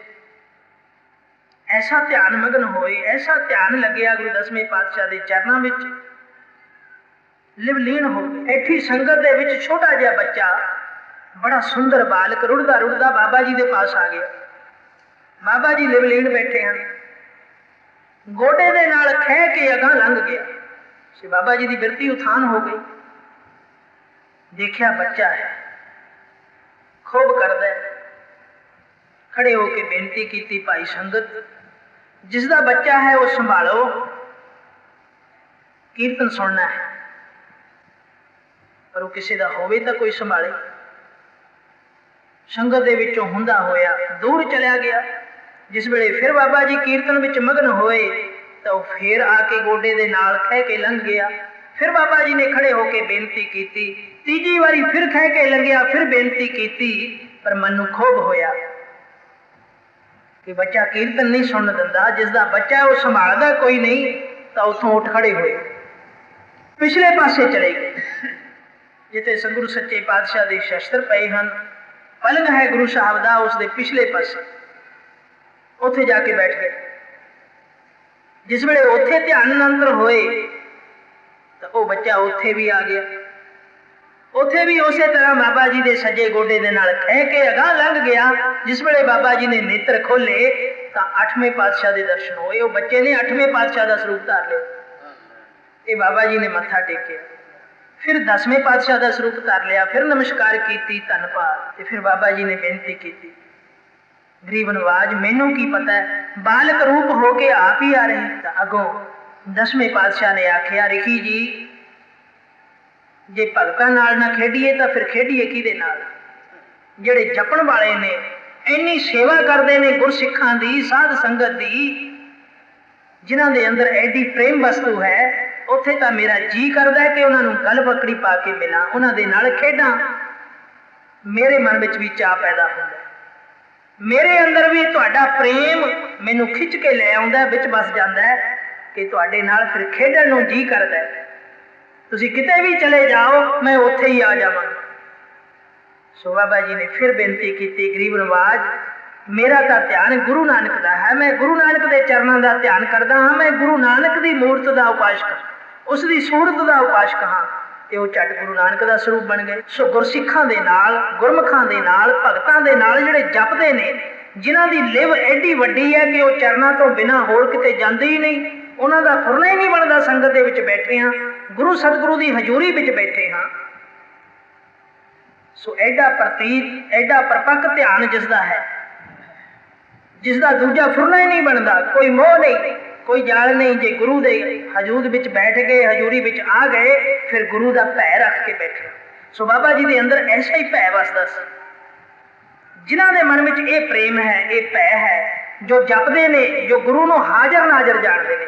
ਹਸਤੀ ਸਿਰ ਜੋ ਅੰਕਸ ਹੈ, ਅਹਰਣ ਜੋ ਸਿਰ ਦੇ, ਤਨ ਮਨ ਆਗੇ ਰੱਖ ਕੇ ਉਭੀ ਸੇਵਕ। ਉਹ ਖੜੇ ਰਹਿੰਦੇ ਨੇ ਹਜ਼ੂਰੀ ਵਿੱਚ। ਉਹ ਹਾਥੀ ਨੂੰ ਜਿਸ ਤਰ੍ਹਾਂ ਕੁੰਡੇ ਦਾ ਡਰ ਹੁੰਦਾ ਹੈ, ਉਹ ਕੁੰਡੇ ਦੇ ਡਰ ਕਰਕੇ ਕਦੇ ਵੀ ਔਜੜ ਨਹੀਂ ਪੈਂਦਾ, ਸਿੱਧਾ ਮਾਰਗ ਤੇ ਜਾਂਦਾ ਹੈ। ਇਸੇ ਤਰ੍ਹਾਂ ਜਿਸ ਗੁਰਸਿੱਖ ਨੂੰ ਗਿਆਨ ਰੂਪੀ ਗੁਰੂ ਦਾ ਕੁੰਡਾ ਆਪਣੇ ਸਿਰ ਉੱਤੇ ਰੱਖਿਆ ਹੋਇਆ ਕਿ ਗੁਰੂ ਮੇਰੇ ਨਾਲ ਹੈ, ਗੁਰੂ ਸੁਣਦਾ ਹੈ, ਗੁਰੂ ਦੇਖਦਾ ਹੈ, ਉਹ ਕਦੇ ਵੀ ਗੁੰਮਰਾਹ ਨਹੀਂ ਹੁੰਦਾ। ਉਸ ਦੀ ਸੁਰਤੀ ਕਦੇ ਕਿਤੇ ਨਹੀਂ ਜਾਂਦੀ, ਗੁਰੂ ਦੇ ਚਰਨਾਂ ਵਿੱਚ ਬਸਦੀ। ਉਸ ਦੇ ਕਾਰਜ ਸਾਰੇ ਹੀ ਸੌਰ ਜਾਂਦੇ ਨੇ, ਵਿਗੜਦਾ ਕੋਈ ਨਹੀਂ, ਸਭ ਕੰਮਾਂ ਦੇ ਵਿੱਚ ਬਰਕਤਾਂ ਪੈਂਦੀਆਂ। ਸੋ ਐਸੇ ਪ੍ਰੇਮ ਵਾਲਿਆਂ ਦੇ ਨਾਲ ਰੱਬ ਖੇਡਦਾ। ਆਦਿ ਤੋਂ ਇਹ ਸਾਖੀਆਂ ਆਪਾਂ ਸੁਣਦੇ ਆਉਂਦੇ ਹਾਂ। ਸੋ ਅੱਜ ਇਸੇ ਤਰ੍ਹਾਂ ਤਰਲੋਚਨ ਦੇ ਘਰ ਵੀ ਰੱਬ ਬੇਟਾ ਬਣ ਕੇ ਆ ਗਿਆ, ਨੌਕਰ ਬਣ ਕੇ ਆ ਗਿਆ। ਕਿਸ ਗੱਲ ਲਈ? ਪ੍ਰੇਮ ਦੇ ਲਈ। ਉਸਦੇ ਹਿਰਦੇ ਵਿੱਚ ਪ੍ਰੇਮ ਹੈ। ਪ੍ਰੇਮ ਦੇ ਅੱਗੇ ਕੋਈ ਜਾਤ ਪਾਤ ਨੇਮ ਕੁਝ ਵੀ ਨਹੀਂ। ਇੱਕ ਵਾਹਿਗੁਰੂ ਅਕਾਲ ਪੁਰਖ ਦੇ ਦਰਸ਼ਨ ਹਨ। ਉਸ ਨੂੰ ਪਿਆਰ ਹੀ ਪਿਆਰ ਹੈ, ਸਤਿਕਾਰ ਹੀ ਸਤਿਕਾਰ ਹੈ। ਸੋ ਤਰਲੋਚਨ ਦੇ ਘਰ ਆਪਣਾ ਨਾਮ ਦੱਸਿਆ, ਮੇਰਾ ਨਾਮ ਅੰਤਰਜਾਮੀ ਹੈ, ਮੈਂ ਸਾਰੀ ਸੇਵਾ ਕਰਾਂ। ਹੁਣ ਮਹਾਤਮਾ ਆਉਣੇ ਸ਼ੁਰੂ ਹੋ ਗਏ। ਅੱਜ ਤੋਂ ਹੀ ਕਾਜ ਕਰਤ ਸ਼ੁਰੂ ਹੋ ਗਈ। ਤਨਖਾਹ ਕੀ ਲਵੇਂਗਾ? ਹੱਸ ਪਿਆ, ਕਹਿਣ ਲੱਗਿਆ, ਦਾਦੀ ਜੀ ਮੇਰੀ ਤਨਖਾਹ ਤਾਂ ਕੁਛ ਵੀ ਨਹੀਂ, ਜੇ ਸਮਝੋ ਤਾਂ ਬਹੁਤ ਵੀ ਹੈ। ਮੇਰੀਆਂ ਤਾਂ ਕੁਝ ਸ਼ਰਤਾਂ ਹਨ, ਪੈਸੇ ਦੀ ਤਾਂ ਮੈਨੂੰ ਲੋੜ ਨਹੀਂ। ਕਹਿਣ ਲੱਗੇ, ਫਿਰ ਉਹ ਕੈਸੀਆਂ ਸ਼ਰਤਾਂ ਨੇ? ਕਹਿਣ ਲੱਗਿਆ, ਦਾਦੀ ਜੀ ਸ਼ਰਤ ਇਹ ਹੈ, ਪਹਿਲੀ ਗੱਲ ਤਾਂ ਮੈਨੂੰ ਭੁੱਖ ਲੱਗਦੀ ਹੀ ਨਹੀਂ। ਮੈਂ ਭਾਵੇਂ ਰੋਟੀ ਨਾ ਖਾਵਾਂ, ਤੁਸੀਂ ਮੈਨੂੰ ਖਾਣ ਵਾਸਤੇ ਨਹੀਂ ਕਹਿਣਾ। ਇਹ ਮੇਰੀ ਸ਼ਰਤ ਹੈ। ਚਾਹੇ ਮੈਂ 2 ਦਿਨ ਨਾ ਖਾਵਾਂ, 4 ਦਿਨ ਨਾ ਖਾਵਾਂ, 10 ਦਿਨ ਨਾ ਖਾਵਾਂ। ਕਹਿਣ ਲੱਗੀ, ਭੁੱਖਾ ਹੀ ਕੰਮ ਕਰੀ ਜਾਏਗਾ? ਕਹਿਣ ਲੱਗਿਆ, ਬਸ ਮੇਰੀ ਸ਼ਰਤ। ਤੇ ਫਿਰ ਖਾਏਗਾ ਕਦੋਂ? ਕਹਿਣ ਲੱਗਿਆ, ਜਦੋਂ ਮੇਰੀ ਮਰਜ਼ੀ ਹੋਵੇਗੀ। ਇਹ ਮੇਰੀ ਦੂਜੀ ਸ਼ਰਤ ਹੈ ਵੀ ਜੇ ਮੈਂ ਖਾਣ ਲੱਗ ਜਾਵਾਂ, ਕਿੰਨਾ ਵੀ ਖਾ ਲਵਾਂ, ਤੇ ਤੁਸੀਂ ਮੈਨੂੰ ਹਟਾਉਣਾ ਨਹੀਂ। ਨਾ ਖਾਵਾਂ ਤਾਂ ਤੁਸੀਂ ਮੈਨੂੰ ਕਹਿਣਾ ਨਹੀਂ, ਜੇ ਖਾਣ ਲੱਗ ਜਾਵਾਂ ਤਾਂ ਤੁਸੀਂ ਮੈਨੂੰ ਹਟਾਉਣਾ ਨਹੀਂ। ਕਹਿਣ ਲੱਗੀ, ਕੈਸੀ ਸ਼ਰਤ ਹੈ? ਕਹਿਣ ਲੱਗਿਆ, ਬਸ ਮੇਰੀ ਇਹ ਸ਼ਰਤ ਹੈ। ਇਹ 2 ਸ਼ਰਤਾਂ ਨੇ, ਤੀਜੀ ਸ਼ਰਤ ਮੇਰੀ ਇੱਕ ਹੋਰ ਵੀ ਹੈ। ਉਹ ਕਿਹੜੀ ਸ਼ਰਤ ਹੈ? ਕਹਿਣ ਲੱਗਿਆ, ਦਾਦੀ ਜੀ ਉਹ ਸ਼ਰਤ ਹੈ ਕਿ ਮੇਰੀ ਕਦੇ ਤੁਸੀਂ ਨਿੰਦਿਆ ਨਹੀਂ ਕਰਨੀ। ਜਿਸ ਦਿਨ ਤੁਸੀਂ ਮੇਰੀ ਨਿੰਦਿਆ ਕਰ ਦਿੱਤੀ ਤੇ ਉਸ ਦਿਨ ਫਿਰ ਮੈਂ ਇੱਥੋਂ ਚਲਾ ਜਾਵਾਂ। ਦਾਦੀ ਕਹਿਣ ਲੱਗੀ, ਮੈਂ ਤੇਰੀ ਨਿੰਦਿਆ ਕਿਉਂ ਕਰਾਂ? ਤੂੰ ਇੰਨਾ ਕੰਮ ਕਰੇ ਸਾਡੇ ਘਰ ਦਾ ਤੇ ਮੈਂ ਤੇਰੀ ਨਿੰਦਿਆ ਕਰਾਂ? ਮੈਂ ਨਹੀਂ ਤੇਰੀ ਨਿੰਦਿਆ ਕਰਦਾ। ਕਹਿਣ ਲੱਗਿਆ, ਬਸ ਨਿੰਦਿਆ ਵਾਲੇ ਥਾਂ ਤੇ ਮੈਂ ਨਹੀਂ ਠਹਿਰਦਾ। ਜਿੱਥੇ ਸਿਫਤ ਹੁੰਦੀ ਹੋਵੇ ਨਾ, ਉੱਥੇ ਮੈਂ ਠਹਿਰਦਾ। ਕਬੀਰ ਜੀ ਨੇ ਵੀ ਆਖਿਆ, ਜੋ ਪ੍ਰਭ ਕੀਨੇ ਭਗਤ ਤੇ ਬਾਹਜ, ਤਿਨ ਤੇ ਸਦਾ ਡਰਾਨੇ ਰਹੇ। ਜਿਹੜੇ ਬੰਦੇ ਭਗਤੀ ਤੋਂ ਵਾਂਝੇ ਨੇ, ਜਿਨ੍ਹਾਂ ਦੇ ਅੰਦਰ ਭਗਤੀ ਨਹੀਂ, ਨਿਤਨੇਮ ਨਹੀਂ, ਗੁਰਸਿੱਖ ਉਹਨਾਂ ਦੇ ਲਵੇ ਨਹੀਂ ਲੱਗਦੇ। ਭਗਤ ਉਹਨਾਂ ਦੇ ਲਵੇ ਨਹੀਂ ਲੱਗਦੇ, ਉਹਨਾਂ ਤੋਂ ਡਰਦੇ ਨੇ। ਜੋ ਪ੍ਰਭ ਕੀਨੇ ਭਗਤ ਤੇ ਬਾਹਜ, ਤਿਨ ਤੇ ਸਦਾ ਡਰਾਨੇ ਰਹੀ ਹੈ। ਮੇਰੇ ਮੋਹਨ ਸਰਬਨੀਏ ਨਾ ਸੁਣਾਏ, ਸਾਕਤ ਗੀਤ ਨਾਦ ਧੁਨ ਗਾਵਤ, ਬੋਲਤ ਬੋਲ ਅਜਾਏ। ਅਜਾਏ ਬੋਲ ਜਿੱਥੇ ਬੋਲੇ ਜਾਂਦੇ ਨੇ, ਜਿੱਥੇ ਨਿੰਦਿਆ ਹੁੰਦੀ ਹੈ, ਉੱਥੇ ਨਾ ਤਾਂ ਭਗਤ ਠਹਿਰਦੇ ਨੇ, ਨਾ ਹੀ ਰੱਬ ਠਹਿਰਦੇ। ਪਰਮਾਤਮਾ ਉੱਥੇ ਵਸਦਾ ਹੈ। ਪਰਮਾਤਮਾ ਉਸ ਘਰ ਵਿੱਚ ਰਹਿੰਦਾ ਜਿੱਥੇ ਪਰਮਾਤਮਾ ਦੀ ਸਿਫਤ ਹੈ, ਜਿੱਥੇ ਇੱਕੋ ਉਸ ਦਾ ਨਾਮ ਹੈ, ਦੂਜੀ ਗੱਲ ਨਹੀਂ। ਸੋ ਮੇਰੀ ਨਿੰਦਿਆ ਨਾ ਕਰਨੀ। ਬਸ ਇਹ 3 ਸ਼ਰਤਾਂ ਨੇ ਮੇਰੀਆਂ, ਇਹੀ ਮੇਰੀ ਤਨਖਾਹ ਹੈ ਤੇ ਮੈਨੂੰ ਤੁਸੀਂ ਰੱਖ ਲਓ। ਤਰਲੋਚਨ ਦੇ ਨਾਲ ਸਲਾਹ ਕੀਤੀ। ਕਹਿਣ ਲੱਗਿਆ, ਠੀਕ ਹੈ, ਮੈਂ ਤਾਂ ਨਿੰਦਿਆ ਨਹੀਂ ਕਰਦਾ ਕਿਸੇ ਦੀ, ਤੇਰੀ ਆਦਤ ਹੈ, ਤੂੰ ਇਹ ਗੱਲ ਪੱਲੇ ਬੰਨ ਲੈ ਕਿ ਇਸ ਦੀ ਨਿੰਦਿਆ ਨਹੀਂ ਕਰਨੀ। ਕਹਿਣ ਲੱਗੀ, ਨਾ ਮੈਂ ਨਹੀਂ ਨਿੰਦਿਆ ਕਰਦੀ। ਸ਼ੁਰੂ ਹੋ ਗਈ ਕਿਰਤ। ਨੌਕਰ ਰੱਖ ਲਿਆ ਅੰਤਰਜਾਮੀ ਨੂੰ। ਅੰਤਰਜਾਮੀ ਪਾਣੀ ਭਰ ਕੇ ਲਿਆ ਸਤਬਚਨ।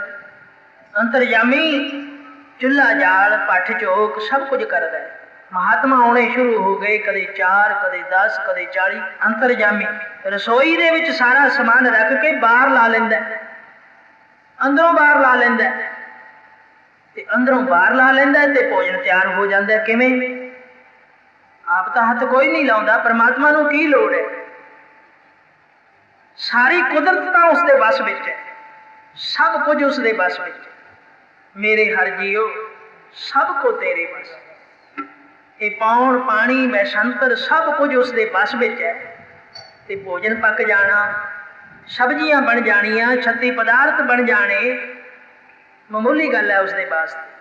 33 ਕਰੋੜ ਦੇਵਤਾ ਜੋ ਉਸ ਦੀ ਅਰਦਲ ਵਿੱਚ ਰਹਿੰਦਾ, ਕਿੰਨੇ ਕੁ ਰਸੋਈਏ ਹਨ, ਬਣੇ ਬਣਾਏ ਪਦਾਰਥ ਲਿਆ ਕੇ ਰੱਖ ਦਿੰਦੇ ਨੇ। ਜੇ 40 ਸੰਤ ਨੇ ਤਾਂ 40 ਥਾਲ ਲਾ ਕੇ ਆ ਗਏ, ਜੇ 50 ਆਏ ਨੇ ਤਾਂ 50 ਹੀ ਥਾਲ ਅੰਦਰੋਂ ਰਸੋਈ ਚੋਂ ਚੱਲੇ ਤੁਰੇ ਆਉਂਦੇ ਨੇ। ਸੋ ਜੋ ਵੀ ਮਹਾਤਮਾ ਉਸ ਭੋਜਨ ਨੂੰ ਖਾਂਦਾ ਹੈ, ਉਸ ਦੀ ਬਿਰਤੀ ਐਸੀ ਜੁੜਦੀ ਹੈ ਭਗਵਾਨ ਦੇ ਚਰਨਾਂ ਵਿੱਚ। ਉਹ ਆਖਦਾ ਤਰਲੋਚਨ ਤੇਰੇ ਘਰੋਂ ਜਾਣ ਨੂੰ ਹੀ ਜੀ ਨਹੀਂ ਕਰਦਾ।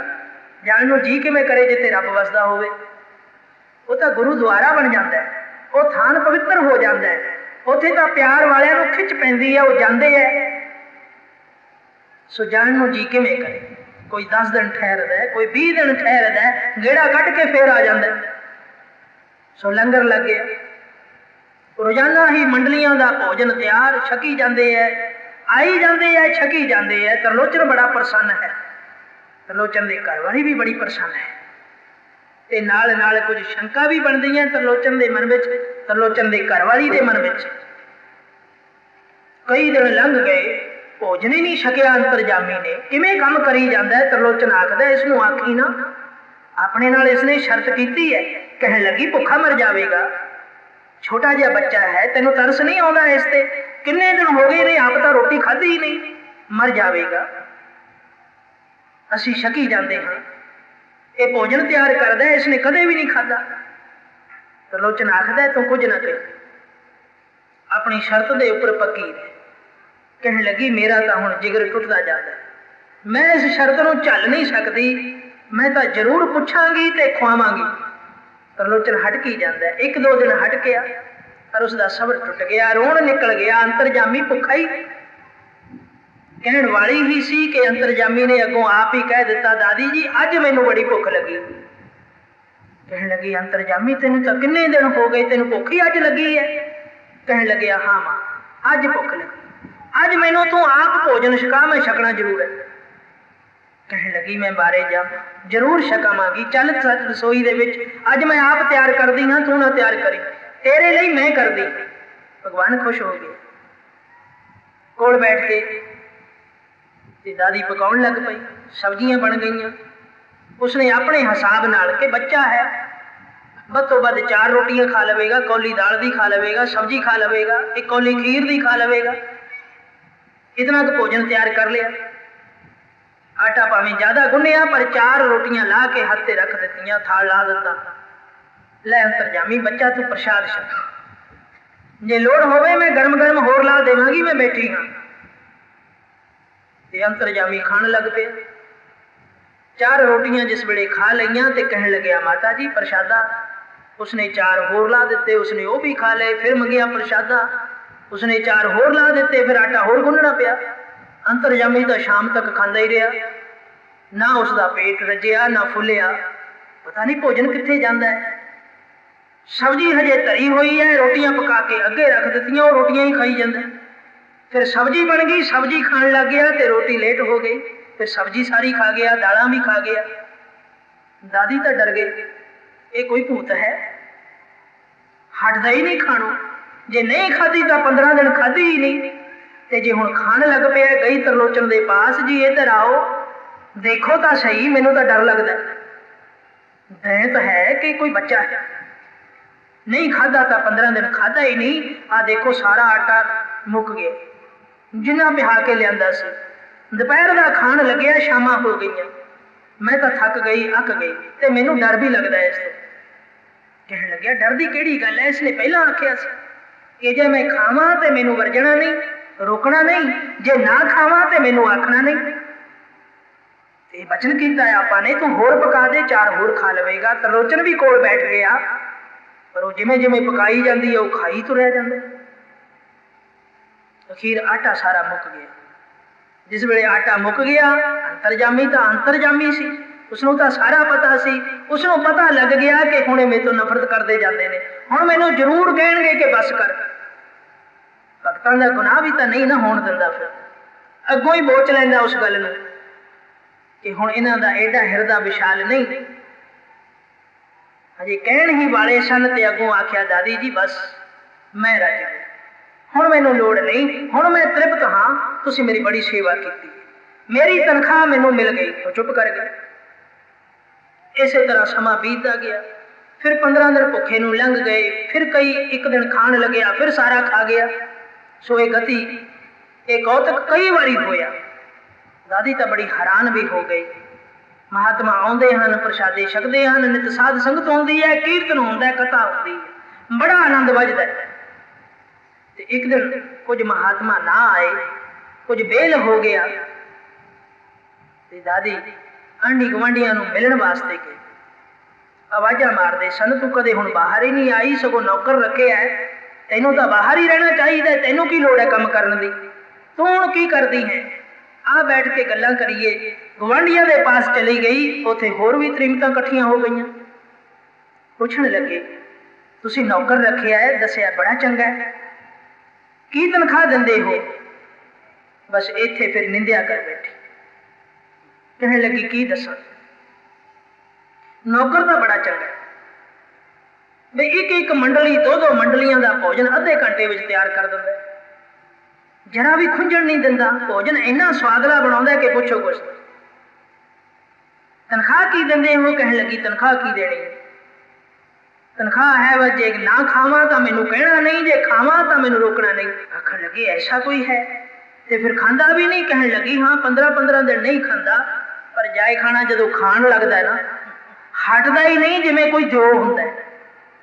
ਮੈਨੂੰ ਤਾਂ ਉਸ ਤੋਂ ਭੈਣੇ ਡਰ ਆਉਂਦਾ, ਮੈਨੂੰ ਤਾਂ ਉੱਥੇ ਬੈਠਦੇ ਡਰ ਲੱਗਦਾ, ਜਦੋਂ ਖਾਣ ਲੱਗਦਾ ਬੜਾ ਡਰ ਲੱਗਦਾ, ਬੜਾ ਹੀ ਭੈੜਾ, ਚੰਗਾ ਨਹੀਂ, ਇਹ ਨੌਕਰ ਚੰਗਾ ਨਹੀਂ। ਨਿੰਦਿਆ ਕਰ ਦਿੱਤੀ, ਐਸੀ ਨਿੰਦਿਆ ਕੀਤੀ, ਐਸੀ ਨਿੰਦਿਆ ਕੀਤੀ, ਪਛਾਣ ਨਾ ਹੋਈ ਉਸਨੂੰ, ਤਰਲੋਚਨ ਨੂੰ ਵੀ ਪਛਾਣ ਨਾ ਆਈ। ਸੋ ਨਿੰਦਿਆ ਕੀਤੀ। ਜਿਸ ਵੇਲੇ ਘਰ ਆਈ ਤੇ ਅੰਤਰਜਾਮੀ ਹੈ ਨਹੀਂ। ਤਰਲੋਚਨ ਵੀ ਬਾਹਰੋਂ ਆਇਆ, ਉਸਨੇ ਪੁੱਛਿਆ, ਅੰਤਰਜਾਮੀ ਕਿੱਧਰ ਗਿਆ? ਕਹਿਣ ਲੱਗੀ, ਪਤਾ ਨਹੀਂ, ਸਾਰਾ ਦਿਨ ਲੱਭਦੇ ਰਹੇ, ਨਹੀਂ ਆਇਆ, ਰਾਤ ਲੰਘ ਗਈ, ਫਿਰ ਅੰਦਰ ਪਿਆਰ ਵੀ ਜਾਗਿਆ, ਉਸ ਤੋਂ ਬਿਨਾਂ ਇਹ ਘਰ ਵੀ ਬੇਰੌਣਕ ਹੋ ਗਿਆ। ਅੱਜ ਮਹਾਤਮਾ ਵੀ ਕੋਈ ਨਹੀਂ ਆਇਆ, ਕੋਈ ਵੀ ਭੋਜਨ ਛਕਣ ਵਾਸਤੇ ਨਹੀਂ ਆਇਆ। ਫਿਰ ਇੱਕ ਦਿਨ ਬੀਤਿਆ, 2 ਦਿਨ ਬੀਤੇ, 3 ਦਿਨ ਬੀਤੇ ਤੇ ਰੋਣ ਲੱਗ ਪਏ। ਕਹਿਣ ਲੱਗਿਆ, ਤਰਲੋਚਨ ਤੂੰ ਦੱਸ ਨਾ ਦੱਸ, ਤੂੰ ਜ਼ਰੂਰ ਉਸਦੀ ਨਿੰਦਿਆ ਕੀਤੀ, ਤੂੰ ਨਿੰਦਿਆ ਕੀਤੀ ਹੈ। ਤੇ ਉਹ ਭੱਜ ਗਿਆ, ਕਿਉਂਕਿ ਉਸਨੇ ਆਖਿਆ ਸੀ। ਉਹ ਕਹਿਣ ਲੱਗੀ, ਹਾਂ ਨਿੰਦਿਆ ਤਾਂ ਮੇਰੇ ਤੋਂ ਹੋ ਗਈ, ਮੈਂ ਉਸਦੀ ਨਿੰਦਿਆ ਕਰ ਦਿੱਤੀ, ਮੈਂ ਉਸਨੂੰ ਭੈੜਾ ਆਖਿਆ, ਮੈਂ ਉਸਨੂੰ ਦਿਓ ਆਖਿਆ, ਜਿਸ ਕਰਕੇ ਉਹ ਦੌੜ ਗਿਆ। ਤਰਲੋਚਨ ਰੋਣ ਲੱਗ ਪਿਆ, ਬੈਰਾਗ ਹੋ ਗਿਆ ਤੇ ਫਿਰ ਗਿਆ ਨਾਮਦੇਵ ਦੇ ਪਾਸ। ਫਿਰ ਜਾ ਕੇ ਚਰਨਾਂ ਤੇ ਡਿੱਗ ਪਿਆ, ਨਾਮਦੇਵ ਕਿਰਪਾ ਕਰਕੇ ਮੈਨੂੰ ਦੱਸ, ਮੈਨੂੰ ਪਰਮਾਤਮਾ ਦੇ ਦਰਸ਼ਨ ਕਦੋਂ ਹੋਣਗੇ, ਕਿਵੇਂ ਹੋਣਗੇ? ਠਾਕਰ ਜੀ ਨੂੰ ਪੁੱਛੇ। ਉਸ ਨਾਮਦੇਵ ਨੇ ਫਿਰ ਪੁੱਛੇ ਤਾਂ ਉਸਨੇ ਆਖਿਆ, ਤੁਸ ਤਰਲੋਚਨ ਮੈਂ ਮੋਹ ਲਾਵੇ, ਤੈਨੂੰ ਮੈਂ ਆਖਿਆ ਸੀ ਨਾ, ਤੂੰ ਨਿਮਰਤਾ ਦਾ ਪਾਠ ਉਸਨੂੰ ਨਹੀਂ ਪੜਾਇਆ, ਤੂੰ ਆਪਣੇ ਕੋਲੋਂ ਉਸਨੂੰ ਕੋਈ ਗੁਰਮੰਤਰ ਨਹੀਂ ਦਿੱਤਾ, ਜਿਸ ਕਰਕੇ ਉਹ ਮੈਨੂੰ ਪਛਾਣ ਨਹੀਂ ਸਕਿਆ। ਤਰਲੋਚਨ ਦੇ ਪਾਸ ਜਪਣ ਦੀ ਸ਼ਕਤੀ ਨਹੀਂ, ਸੇਵਾ ਤਾਂ ਉਸਨੇ ਬੜੀ ਕੀਤੀ, ਸੇਵਾ ਕਰਕੇ ਮੈਂ ਉਸਦੇ ਘਰ ਚਲਾ ਗਿਆ। ਨਾਮਦੇਵ ਤਰਲੋਚਨ ਬੜਾ ਚੰਗਾ ਹੈ, ਪਰ ਉਸਨੂੰ ਕੁਝ ਸਮਝਾ, ਉਸਦੇ ਹਿਰਦੇ ਵਿੱਚ ਨਾਮ ਵਸਾ, ਨਿੰਦਿਆ ਤੋਂ ਪਰੇ ਹਟਾ, ਉਸਨੂੰ ਕਰਦਾ ਤਾਂ ਨਹੀਂ ਪਰ ਸੁਣੇ ਵੀ ਨਾ। ਤਾਂ ਨਾਮਦੇਵ ਸਮਝ ਗਿਆ ਸਾਰੀ ਗੱਲ, ਉਸਨੂੰ ਵੀ ਸਾਰਾ ਕੌਤਕ, ਸਾਰਾ ਚਲਤ ਨਜ਼ਰ ਹੀ ਆ ਗਿਆ ਤੇ ਹੱਸ ਕੇ ਕਹਿਣ ਲੱਗਿਆ, ਤਰਲੋਚਨ ਤੂੰ ਰੱਬ ਨੂੰ ਮਿਲਣਾ ਚਾਹੁੰਦਾ ਹੈ? ਕਹਿਣ ਲੱਗਿਆ, ਹਾਂ। ਕਹਿਣ ਲੱਗਿਆ, ਰੱਬ ਤਾਂ ਤੇਰੇ ਘਰ ਬੈਠਾ ਸੀ। ਕੌਣ ਸੀ? ਕਹਿਣ ਲੱਗਿਆ, ਅੰਤਰਜਾਮੀ, ਜਿਹੜਾ ਤੂੰ ਨੌਕਰ ਰੱਖਿਆ ਸੀ ਨਾ, ਜਿਸਨੂੰ ਤੂੰ ਨੌਕਰ ਕਹਿਣਾ ਹੈ, ਉਹ ਤਾਂ ਆਪ ਸਾਹਿਬ ਸੀ, ਆਪ ਘਰ ਦਾ ਮਾਲਕ ਸੀ, ਤੂੰ ਪਛਾਣ ਨਹੀਂ ਸਕਿਆ, ਉਹੀ ਤਾਂ ਅੰਤਰਜਾਮੀ ਸੀ। ਤਰਲੋਚਨ ਨੇ ਚਰਨਾਂ ਤੇ ਮੱਥਾ ਟੇਕਿਆ, ਫਿਰ ਬੇਨਤੀ ਕੀਤੀ ਹੱਥ ਜੋੜ ਕੇ, ਨਾਮਦੇਵ ਮੇਰੀ ਵੀ ਕਰ ਬੇਨਤੀ, ਮੇਰੀ ਵੀ ਕਰ ਬੇਨਤੀ, ਮੇਰੀ ਵੀ ਕਰ ਬੇਨਤੀ,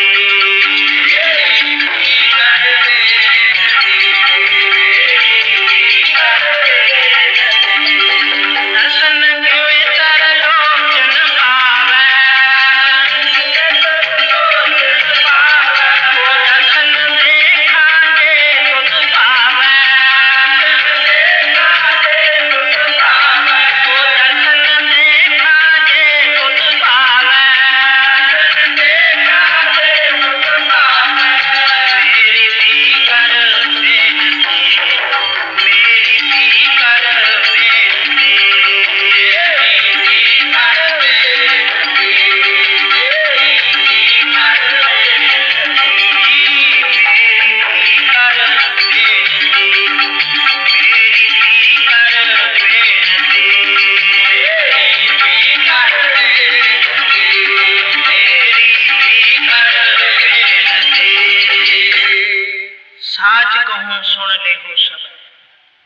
दसवें पातशाह ने कितना सोहना बचन साडे लई दिता कि जिन प्रेम कियो तिन ही प्रभु, जिसने भी प्रेम किया वो भगत बन गया, उसनों प्रभु के दर्शन हो गए। किवें भी हो गए।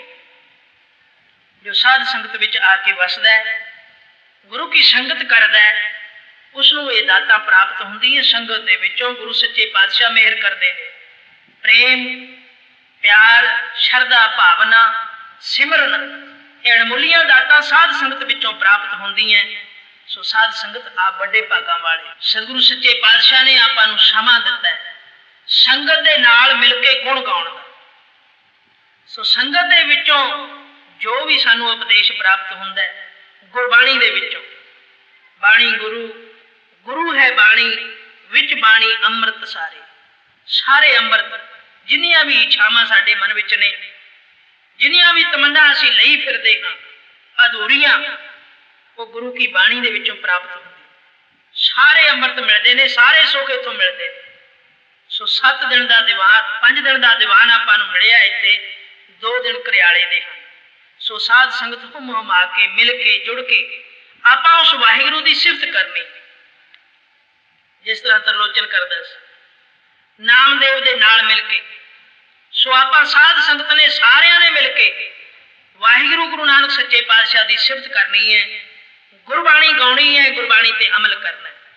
सो साध संगत परमात्मा दे दर्शन दूर नहीं, विच संगत हर प्रभ बसै जीओ। साध संगत दे विच प्रभु हुंदा है, प्रतीत करन दी लोड़ है। प्रतीत वालियां नूं दर्शन हुंदे हन। सो इस साध संगत दे नाल, इस कीर्तन दे नाल, इस कथा दे नाल सरवण करदियां सुणदियां प्यार दे नाल जपांगे तां साडे सारे कारज सफले होणगे। साडा शरीर तंदुरुस्त होवेगा। आद व्याध उपाद रोग जो सानू लगदे हन वो दूर हो जाणगे। सਦੀवी सुख प्राप्त हुंदे ने साध संगत दे विचों। सो साध संगत जिन्ना भी समां दास ने वाहिगुरू की सिफत कीती आप दे नाल मिल के, सो कथा करदे हां, गुर शब्द पढ़दे हां, अनेकां भुल्लां हो जांदियां। अनजान जानदे होए माफी बख्शणी। सतगुरु सच्चे पातशाह मेहर करन। अगों हुण प्रोग्राम सैकटरी साहब दसणगे। इसे तरह संगत टिकी बैठी रहे। भोग तो उपरंत जो भी प्रोग्राम होवेगा